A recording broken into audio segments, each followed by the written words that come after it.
What's up you guys, my name is Fabi, and if you want to learn 5 quick and easy tips to learning a second language or a third or fourth or fifth or however many. If you speak a second or third language, let me know in the comments below what tips you use to learn them. And if you don't know a second language or a third one yet, what other languages would you like to learn and what languages do you already speak? And stay tuned till the end of the video because the last tip is going to be one that's infallible and you're probably not heard of ever. Tip number 1 is one that you probably already heard of, and it's probably one that you've seen around, and it is to use mobile apps like Duolingo to learn. I love Duolingo. I've been using it to learn Catalan, and right now I'm at a point where I can understand it almost nearly perfectly. And I think it is incredibly useful, especially for things like vocabulary, sentence structure, those sort of things. It really helps you out, and it's very fun. It has a very sort of game dynamic to it, so it makes it like a more competitive thing rather than something that you have to sit through. Tip number 2 is to watch TV shows in the language you want to learn. This is going to help you sort of listen to the language, hear how people speak it. It's going to be a lot easier than hearing a conversation with 2 random people because actors tend to enunciate and speak a little bit slower than a normal person would.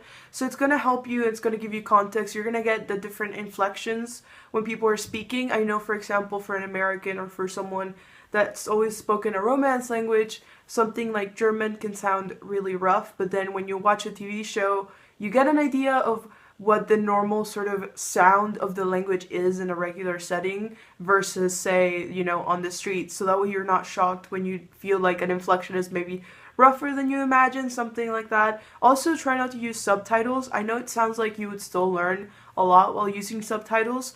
Thing is, and I'm telling you this as someone that's fully bilingual in Spanish and English, like I speak both of them at a native level, and if you have subtitles, you're going to be reading the subtitles and not paying attention to what's being said.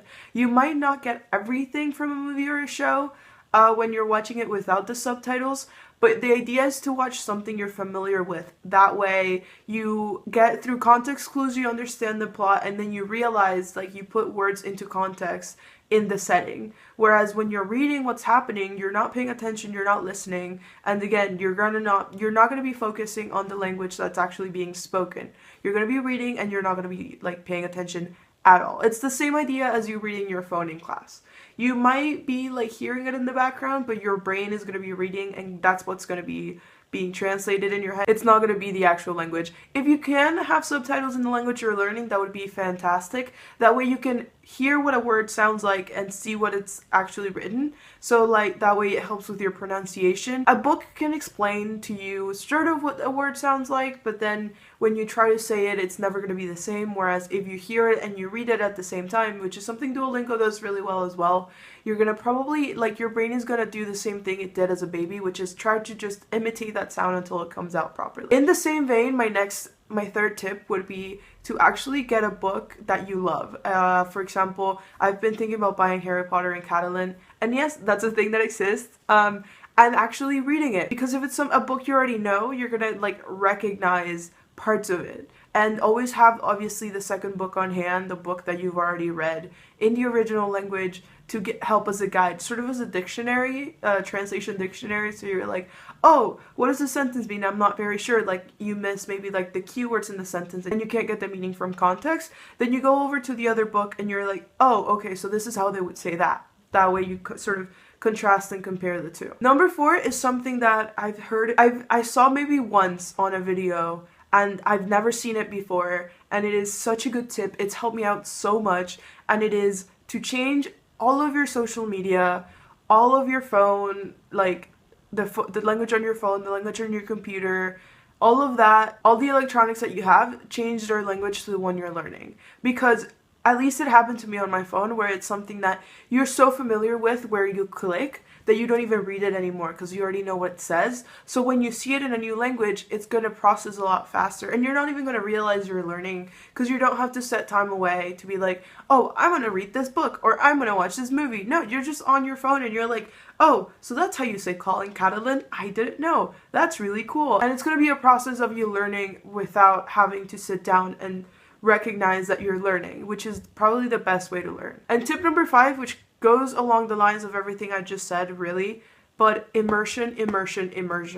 If you're living in a country where the language you want to learn is not spoken, this is going to be a little bit harder. But if you're, say, going abroad, or you're moving to a new place where a language is spoken, for example, if I were to move to the Netherlands and I wanted to learn Dutch, I would probably force my friends and everyone around me to speak Dutch to me. Even though everyone in the Netherlands speaks English, I would make it a point for them to speak Dutch, because immersion and having to cope with living not knowing the language is what's going to help you the most. Basically, immersion is a process that they use in all language classes that I've ever had, and it's the one that I've used the most to learn Catalan, because it's everywhere, it's all over you, it's all around you, so it forces you to learn, even, again, like with the phone idea, not when you're trying to learn. And you're gonna catch things at a random time and you're gonna remember, oh, I was walking down the street and I learned that central with 2 A's means central station.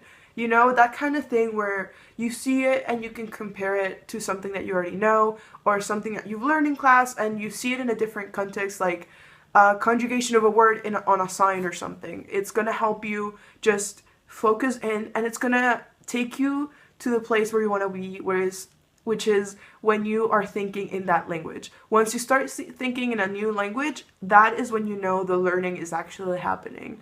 I catch myself sometimes thinking, like, I'll think in Catalan for like a sentence and a half, and then I'll have to like cut myself off because I'm not sure what the next word is, which shows me that my brain is trying to learn it, and it's something that's stuck enough that it's something that happens. And when you've made it there, you know that you're on your way to full fluency, like without a doubt. You just want your brain to get it. And through immersion, I promise you without a doubt that it will happen. I've heard of people moving to Thailand and learning Thai in 3 months because they had no other choice. If you found these tips helpful and you want to see more content about learning a second language or a third or a fourth, then make sure to leave a like, and again, tell me in the comments below what other languages have you learned and what other languages are you trying to learn, and what other tips you've heard about learning another language. Make sure to share this with people that you know are trying to learn a different language, and I will see you guys next time. Bye!